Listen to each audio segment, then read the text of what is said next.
বিশ্বে পরাশক্তিধর হয়ে ওঠার জন্য বেশ তৎপরতা চালাচ্ছে উত্তর কোরিয়া। এরই ধারাবাহিকতায় গেল কিছুদিন আগে দীর্ঘ পাল্লার নতুন আন্তঃমহাদেশীয় ব্যালিস্টিক ক্ষেপণাস্ত্র প্রদর্শন করে কিমের দেশ। এবার পূর্ব উপকূলের জলসীমায় একাধিক স্বল্প পাল্লার ব্যালিস্টিক ক্ষেপণাস্ত্র ছুড়েছে উত্তর কোরিয়া।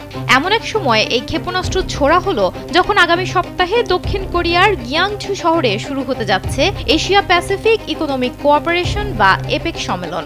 এতে মার্কিন প্রেসিডেন্ট ডোনাল্ড ট্রাম্প সহ বিশ্বের শীর্ষ নেতারা যোগ দেবেন। এদিকে উত্তর কোরিয়ার এমন কাণ্ডে ব্যাপক সতর্কতা বাড়িয়েছে দক্ষিণ কোরিয়া। প্রস্তুত রাখা হয়েছে সেনাবাহিনীও। এছাড়া কিমের আরও ক্ষেপণাস্ত্র ছোড়ার আশঙ্কায় জাপান ও যুক্তরাষ্ট্রের মধ্যে তথ্য আদান প্রদান বেড়েছে।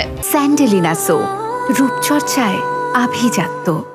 দক্ষিণ কোরিয়ার সামরিক বাহিনী জানিয়েছে তারা কয়েকটি স্বল্প পাল্লার ব্যালিস্টিক ক্ষেপণাস্ত্র শনাক্ত করেছে, যেগুলো জাপান সাগর অভিমুখে নিক্ষেপ করা হয়েছে। এগুলো ৩৫০ কিলোমিটার দূরের লক্ষ্যবস্তুতে আঘাত হানতে সক্ষম। উত্তর কোরিয়া সর্বশেষ ৮ ও ২২ মে স্বল্প পাল্লার ব্যালিস্টিক ও ক্রুজ ক্ষেপণাস্ত্র নিক্ষেপ করেছিল, যা দক্ষিণ কোরিয়ার নতুন প্রেসিডেন্ট লি জে মিয়ং এর দায়িত্ব নেয়ার পর প্রথম ক্ষেপণাস্ত্র পরীক্ষা ছিল।